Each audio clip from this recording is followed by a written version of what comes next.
Good morning students. आज का topic है जर्मी बेंथम यूटिलिटेरियनिज्म, यानी कि जर्मी बेंथम का उपयोगितावाद। तो उपयोगितावाद का जो टर्म है वो सबसे पहले जर्मी बेंथम ने ही यूज़ किया था। तो इसके बारे में पढ़ने से पहले थोड़ा सा इंट्रोडक्शन जर्मी बेंथम का। Jeremy Bentham was an English philosopher born on 1748 in London. एक इंग्लिश फिलोसोफर थे जिनका जन्म 1748 लंदन में हुआ था। बाय प्रोफेशन ये एक लॉयर थे, लेकिन कभी भी इन्होंने लॉ को प्रैक्टिस नहीं किया। इनका हमेशा से जो इंटरेस्ट था वो फिलोसफी ऑफ लॉ पे, यानी कि जूरिस्प्रूडेंस की तरफ रहा। और ये उस दौर के थिंकर थे जिस समय ब्रिटेन एनलाइटमेंट के दौर थे, यानी कि पुनर्जागरण के दौर से गुजर रहा था। तो इनका एक ही मोटिव था कि इन्हें ब्रिटेन में लीगल और पॉलिटिकल रिफॉर्म्स करवाने हैं अपनी फ़िलॉसफी के द्वारा। जो ये फ़िलॉसफी यानी कि जो उपयोगितावाद या यूटिलिटेरिज्म का इन्होंने जो फ़िलॉसफी बनाई है उसके द्वारा ये रिफॉर्म्स लाना चाहते थे और पॉलिटिकल एंड लीगल रिफॉर्म्स लाना चाहते थे। Tried to base politics and ethics on scientific principle. साथ ही साथ ये चाहते थे कि साइंस के जो जैसे प्रूफ्स होते हैं, साइंस में जब क्वेश्चन एंड हो जाता है तभी उस फॉर्मूले को माना जाता है। तो वो यही चाहते थे कि मेरी भी जो थ्योरी है, जो फिलॉसफी है, ये साइंटिफिक मेथड से हो, ताकि जितने भी क्वेश्चन उस टाइम पर, उस पीरियड में जितने भी क्वेश्चंस थे पॉलिटिकल लाइफ को लेकर, वो सब जो थे अपने आप खत्म हो जाए। जर्मी बेंथम बहुत ज़्यादा माइंडेड थे, बहुत ज़्यादा लिखते थे एसेज, स्टोरीज, बुक्स, लेकिन कभी भी इन्होंने अपने काम को ऑर्गेनाइज नहीं किया। तो इनकी दो बुक्स हैं, the fragments of government and introductive to principles to morals and legislations. और साथ ही साथ founder of the school of thought called utilitarianism. उपयोगितावाद की जो फिलॉसफी है, उपयोगितावाद का जो सिद्धांत है, उसकी नींव जर्मी बेंथम के द्वारा ही रखी गई। Gave the famous principle of greatest happiness to greatest number. Greatest happiness to greatest number यानी कि अधिकतम लोगों का अधिकतम सुख। ये जो वाक्य है, ये जो थ्योरी है, ये जर्मी बेंथम ने दिया और उसको बोला कि ये उपयोगितावाद की रीढ़ है।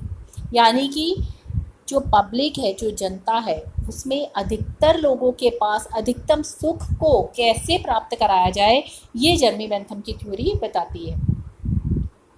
तो सेकंड वो है इनका साइड है the most basic assumption of Bentham, यानी कि जो बेंथम कहना चाहते थे, बेंथम के अकॉर्डिंग जो भी मनुष्य है, जो भी इंसान है, वो उसको प्रकृति ने दो मास्टर्स के अंडर में रखा हुआ है। पहला प्लेजर, दूसरा पेन, यानी कि एक सुख और एक दुख। और जो मनुष्य है वो हमेशा से सुख को प्राप्त करने की कोशिश करता है, और जो दुख की जितनी भी चीज़ें हैं या दुख जिन चीज़ों से प्राप्त होता है उनसे वो हमेशा से भागने की कोशिश करता है। Human beings are basically pleasure seeking and pain avoiding animal. वो हमेशा से ही सुख को प्राप्त करने की कोशिश करता है। We do those something give us pleasure and avoid those which gives us pain. जो जिस काम से हमें खुशी मिलती है, जिस काम का रिजल्ट जो होता है वो अच्छा होता है, हम वही करना चाहते हैं, और जिस काम से हमें दुख मिलता है वो काम हम नहीं करना चाहते। तो ये इनकी प्लेजर पेन थ्योरी है, सुख दुख का सिद्धांत। और साथ ही साथ वो ये बताते हैं कि साइकोलॉजिकल हेडोनिज्म, यानी कि जो व्यक्ति है वो अपनी मेंटल स्टेट के अकॉर्डिंग ही बिहेव करता है। अगर वो खुश है, वो प्रसन्न है, तो वो सबसे अच्छा बिहेव रखेगा, और अगर वो परेशान है तो वो चिड़चिड़ाया हुआ रहेगा। ये है साइकोलॉजिकल हेडोनिज्म, यानी कि जो वो अपने साइकोलॉजिकल इफ़ेक्ट से करता है। लेकिन बेंथम ये कह रहे हैं कि साइकोलॉजिकल इफ़ेक्ट्स को हाइड करके हमने जो एथिकल हेडोनिज्म बनाना है, यानी कि एथिक्स में, नैतिकता से इंसान का जो बिहेवियर है वो कैसा होना चाहिए, इंसान का बिहेवियर कैसा है, इस पे फोकस ना करते हुए बेंथम ने कहा है कि हमें मनुष्य का जो बिहेवियर है वो कैसा होना चाहिए, इस पर फोकस करना है। अब वो एक प्रिंसिपल ऑफ यूटिलिटी देते हैं, यानी कि जो उपयोगितावाद का सिद्धांत वो बताते हैं उसका वो सिद्धांत देते हैं। कैसे? The principle of utility states that action and behaviours are right to so far as promote happiness और प्लेजर। कि उपयोगितावाद के सिद्धांत के अनुसार मनुष्य हर वो काम कर रहा है, हर वो चीज़ कर रहा है जिससे उसको खुशी की प्राप्ति हो, प्रसन्नता की प्राप्ति हो। और यूटिलिटी जो है एक ऑब्जेक्ट की तरह है, वो ऑब्जेक्ट है जिससे वो खुशी को प्राप्त कर रहा है। अब वो features of the utilitarian doctrine, उसके 4 वो फीचर्स बताते हैं। फीचर पहला है कॉम्प्रिहेंसिव, यानी कि व्यापकता। व्यापकता में वो रखते हैं कि व्यापकता मतलब जितनी भी चीज़ें हैं, जितना भी आसपास का अपना व्यापक मतलब आसपास आपके जितनी भी खुशी से रिलेटेड चीज़ें हैं वो सबको जो है इस अपने अंदर लेगी। जैसे आपकी जितनी भी एक्टिविटीज़ हैं जिसका रिजल्ट सुख है या दुख है, कॉम्प्रिहेंसिव या डिटर्मिनिस्टिक जो फीचर है वो सबको काउंट करेगा। जैसे आप बाज़ार में कहीं जा रहे हैं, अगर किसी घर में आग लगी है, आग लगते हुए आप देख रहे हैं कि उसके अंदर लोग हैं, आप वहाँ बचाने के लिए चले जाते हैं और बचाते बचाते आपको चोट लग जाती है, लेकिन आपको वो चोट जो है वो कम पीड़ा देगी। क्यों? क्योंकि आपके पास खुशी की वैल्यू ज़्यादा है कि मैंने 4 लोगों की जान बचाई। और वो जो आपको हो सकता है आप थोड़ा जल जाएं, तो वो जो जलने का दर्द है या चोट लगने का जो दर्द है वो अपने आप से कम हो जाएगा। दूसरा है कंसिक्वेशनिस्ट, यानी कि हम जो कुछ भी करते हैं, जो भी हमारा मोटिव है या जो भी हम काम करते हैं वो रिज़ल्ट बेस्ड होता है, और वो जो रिज़ल्ट उसका आता है वो रिज़ल्ट हमें बताता है कि हमने वो काम सही किया या गलत। जैसे अगर हम किसी का मन रखने के लिए या किसी की जान बचाने के लिए झूठ बोलते हैं, झूठ बोलना अपने आप में गलत चीज़ है, लेकिन अगर हम किसी की जान बचाने के लिए झूठ बोलते हैं और उसका रिजल्ट अच्छा आता है तो जर्मी बेंथम के अनुसार ये आपको ज़्यादा सुख देगा। तीसरा है क्वांटिफिएबल, यानी कि सुख की मात्रा को, जर्मी बेंथम कहते हैं कि सुख की मात्रा को मेज़र किया जा सकता है, इसको न्यूमरिक वैल्यू दी जा सकती है। और चौथा है ईगोइज्म। कुछ लोग ऐसा कहते थे कि जर्मी बेंथम का जो ये सिद्धांत है ये बहुत सेल्फ इंटरेस्ट फोकस्ड है, यानी कि व्यक्ति को स्वार्थी बनाता है, लेकिन बेंथम ये बोल रहे हैं कि नहीं, ऐसा नहीं है, इट्स नॉट सेल्फिशनेस, इसमें ईगो का कंसेप्ट नहीं है, क्योंकि मैंने सारी सोसाइटी को इंक्लूड किया है, जितने भी लोग हैं सबको जब प्रॉपर अधिकतम मात्रा में सुख मिलेगा तब वो इस चीज़ को समझेंगे। उसके बाद the highest principle of morality is to maximise happiness और overall balance of the pleasure over pen.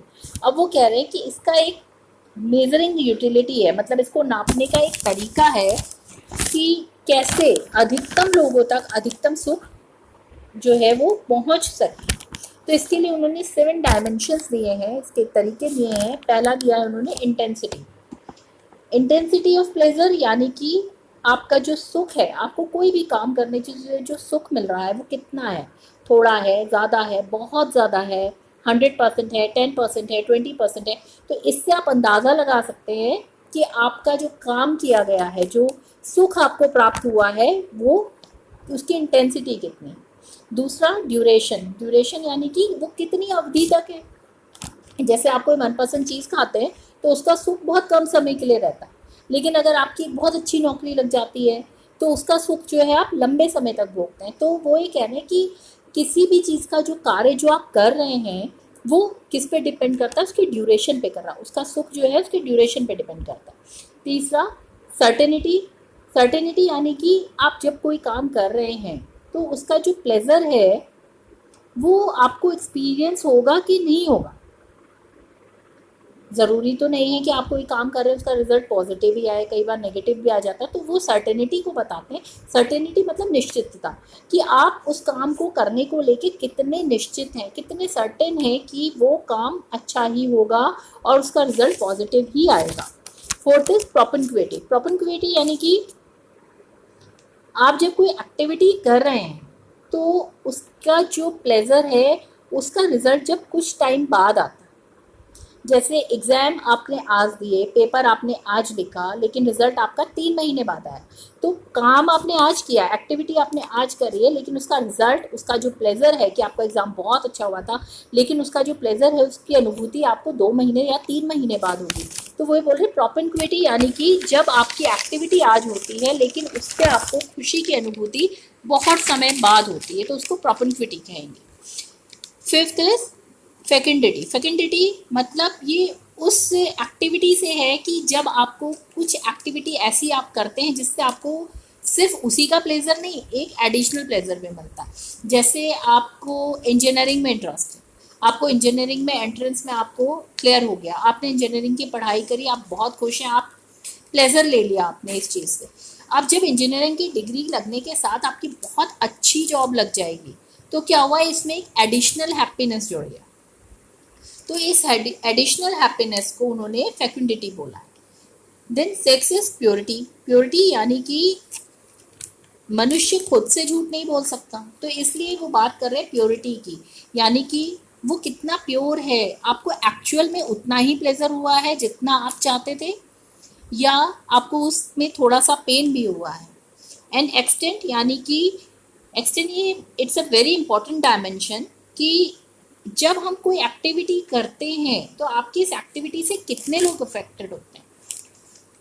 अगर आपकी उस एक्टिविटी से लोग परेशान हो रहे हैं, उनको, आपको तो सुख प्राप्त हो गया लेकिन दूसरों को उससे सुख प्राप्त नहीं हो पा रहा है, वो परेशान है, तो ऐसी एक्टिविटी जो है वो समाज के लिए ठीक नहीं। तो इसको जर्मी बेंथम डिनाई कर दें कि ऐसी एक्टिविटी जो है उसका होना जो है आपके लिए प्लेजर हो सकता है, लेकिन दूसरे के लिए अगर वो पेनफुल है तो ऐसी एक्टिविटीज़ को वो यूटिलिटेरियनिज्म के अंतर्गत नहीं रखते। Then the greatest happiness principle, अब उनका जो ग्रेटेस्ट हैप्पीनेस का प्रिंसिपल है वो क्या कहता है, an action is right in so far it promotes the greatest amount of happiness for the greatest number of people. कोई भी काम वो तभी सक्सेसफुल है, तभी वो सही है जब वो ज़्यादा से ज़्यादा लोगों तक सुख पहुंचा सकता। अगर वो लोगों को दुख पहुंचा रहा है तो वो एक्टिविटी नहीं है, वो अच्छी नहीं है, लेकिन वो अधिकतम लोगों तक अधिकतम सुख अगर पहुंचा पा रहा है तो वो एक्टिविटी जो है वो बहुत अच्छी है। इसको जर्मी बेंथम कहते हैं यही उपयोगिता है उस चीज़ की, जो मैं कहना चाह रहा हूँ कि अधिकतम लोगों तक अधिकतम सुख पहुंचाया जाए, ये उसी चीज़ की यूटिलिटी है। What is the important the quantity of pleasure of utility. अब वो कह रहे हैं कि वो जर्मी बेंथम क्वालिटी बेस्ड जो खुशी है उस पर फोकस नहीं करते। वो ये कहते हैं कि खुशी जो होती है वो कम और ज़्यादा होती है, उसको आप एक्सपीरियंस करें। ऐसा नहीं है कि क्वालिटी जो है, अगर आप कोई क्वालिटी वाली हैप्पीनेस फील करेंगे तो आपको ज़्यादा खुशी होगी। मतलब वो एक, अगर बच्चा एक सड़क में दौड़ने पर खुश है तो वो उसको इक्वल रखते हैं कि आपने एग्ज़ाम में टॉप किया है। जर्मी बेंथम के अकॉर्डिंग ये दोनों खुशी बराबर हैं। एक पुशपिन खेलना, एक गेम खेलना या एक पोइट्री खेलना जर्मी बेंथम के अकॉर्डिंग बराबर है, क्योंकि वो क्वालिटी को बेस नहीं करता, वो नहीं देखते हैं, वो इस चीज़ को नहीं मान रहे हैं कि एक सड़क में दौड़ने वाला जो सुख है वो कोई भी प्राप्त कर सकता है, जबकि एग्जाम में टॉप करने वाला सुख सबको प्राप्त नहीं हो सकता। तो वो उस क्वालिटी को नहीं देख रहे हैं, वो सिर्फ क्वांटिटी को देख रहे हैं कि एक छोटा बच्चा एक गेम खेल के खुश है जबकि एक बड़ा व्यक्ति जो है वो पोइट्री बनाकर खुश है। तो दोनों जो है वो अपनी अपनी जगह खुश हैं। तो ये जो है वो उनकी क्वांटिटी है, मतलब जितना ज़्यादा सुख जिस व्यक्ति को मिलेगा वो उतना ही यूटिलिटी वाला होगा। मैक्सिमाइजेशन ऑफ प्लेजर और यूटिलिटी इज ओनली मॉरल गोल, यानी कि केवल आदमी का, मनुष्य का एक ही गोल है कि कैसे हमें मैक्सिमम जो है खुशी लेनी। Ethical ego is that their own self interest which should be maximised. अब इसको कुछ लोग, जैसे मैंने पहले भी बताया था कि कुछ लोग इसको ईगोइस्ट थ्योरी से जोड़ते हैं कि ये व्यक्ति में सेल्फ इंटरेस्ट की भावना डेवलप कर रहा है। ये सिर्फ ये कहता है कि व्यक्ति जो है वो अपने बारे में सोचे, व्यक्ति को स्वार्थी कर रहा है। लेकिन जर्मी बेंथम इस चीज़ को डिनाई कर रहे हैं, वो कह रहे हैं कि नहीं, ऐसा नहीं है, मेरी जो थ्योरी है ये सबके बारे में सोच रही है और लोगों को अधिकतम सुख प्रदान करती है। और वो इस चेंज को इस ग्राफ के अकॉर्डिंगली दिखाते हैं कि जो ए की यूटिलिटी और बी की यूटिलिटी, यानी कि जो ए के सिद्धांत हैं, ए का जो खुशी पाने का तरीका है वो हो सकता है बी से अलग, और बी का जो खुशी है, मान लीजिए जो भी उसकी खुशी है वो ए के विरोधाभास में भी हो सकती है। तो ऐसे जो विरोधाभास हैं इनको वो इस ग्राफ के द्वारा क्लियर करते हैं कि एक पॉसिबिलिटी फेवर होता है, जो ये ग्रे शेड इन्होंने दिखाया है, कि जब तक प्रत्येक व्यक्ति उस ग्रे जोन में नहीं आ जाता, यानी कि एक कंफर्टेबल जोन में नहीं आ जाता जहाँ पे सबके हित लगभग बराबर हों, तभी ये जो यूटिलिटेरियनिज्म है या जो उपयोगितावाद है इसका तभी सही जो उचित मूल्य है वो लोगों तक पहुंच पाएगा। एंड देन फिर जर्मी बेंथम कहते हैं कि यूटिलिटेरिज्म तो ठीक है, लोगों तक मैक्सिमम हमने खुशी पहुंचानी है, अधिकतम लोगों तक सुख पहुंचाना है, लेकिन उसके लिए हमें सरकार की ज़रूरत है। तो खुद ही वो इस बात का आंसर देते हैं कि taking something A then giving to the B would increase B's utility more than would diminish A's utility even then A is not going to do the voluntarily. वो ये कह रहे हैं कि कई बार जब हितों में विरोधाभास होता है, तब एक से थोड़ा सा लेकर अगर दूसरे को खुशी दे दी जाए तो समाज में दोनों खुश रहते हैं। और इसका कंपेयर वो कैसे करते हैं कि जैसे कोई धनी व्यक्ति टैक्स देता है, गवर्नमेंट को कोई धनी व्यक्ति टैक्स देता है, उसको टैक्स देना नहीं अच्छा लगेगा क्योंकि ऑब्वियसली वो उसकी मेहनत की कमाई है। लेकिन जब उसको ये पता चलता है कि गवर्नमेंट मेरे दिए हुए पैसे को, मेरे दिए हुए टैक्स को गरीबों की भलाई के लिए यूज़ कर रही है, उस पैसे से कोई लोग जो हैं वो खुश हो रहे हैं, तो ए को भी जो उसका पेन है वो प्लेजर में चेंज हो जाएगा। तो गवर्नमेंट उन्हें क्यों चाहिए, जर्मी बेंथम गवर्नमेंट की डिमांड क्यों करते हैं, ताकि वो जो समाज है, जो सोसाइटी है, उसमें बैलेंस बिठा सके। क्योंकि गवर्नमेंट का काम गवर्न करना होता है, उसके अंदर सारी स्टेट आती है, सारे लोग आते हैं, तो वो जो है इस चीज़ को बहुत अच्छे से देख सकती है कि हम ज़्यादा से ज़्यादा लोगों तक कैसे खुशी को पहुंचा सकते हैं। There is a conflict between individual interest and the collective interest of society. अब वो ये कहते हैं कि कई बार एक इंडिविजुअल, जैसे अभी मैंने आपको टैक्स का एग्जांपल दिया कि वो जो है इंडिविजुअल इंटरेस्ट है, टैक्स नहीं देना या देना एक इंडिविजुअल इंटरेस्ट है, लेकिन जब उसके दिए पैसे से कोई अच्छा काम होता है तो वो क्या होता है, सोसाइटी का कलेक्टिव इंटरेस्ट बन जाता है। तो वो कलेक्टिव गुड प्रॉब्लम, इसको वो क्या बोल रहे हैं, कलेक्टिव गुड्स प्रॉब्लम या ट्रेजेडी ऑफ कॉमन्स, यानी कि किसी से जिसके पास है उससे लेकर अगर गरीबों का भला किया जाता है तो समाज का अधिकतर जो वर्ग है, जो मैक्सिमम क्लास है, वो खुश हो पाएगी। We need a government to coercion and the force people to do what is good for the entire society as a whole. और वो इसीलिए गवर्नमेंट को चाहते हैं कि गवर्नमेंट जो है वो पब्लिक को फोर्स कर सकती है कि हमें मिलकर पूरी सोसाइटी के लिए अच्छा काम करना है। The duty of the government is to achieve the greatest happiness of the greatest number. और गवर्नमेंट की जो ड्यूटी है वो क्या है, वो अचीव करना है कि हमें अधिकतम लोगों तक अधिकतम सुख को पहुंचाना है। यही जर्मी बेंथम का उपयोगितावाद है। उपयोगितावाद यूटिलिटेरियनिज्म, यानी कि जहाँ पर वो प्लेजर और पेन थ्योरी की उपयोगिता बताते हैं। उनकी मैंने पहले भी बताया कि जर्मी बेंथम के अनुसार मनुष्य जो है वो केवल समाज से ऐसी चीज़ें उठाता है जिससे उसको खुशी की प्राप्ति हो, और यही खुशी जो है उनके उपयोगिता सिद्धांत को पूर्ण करती है। Thank you.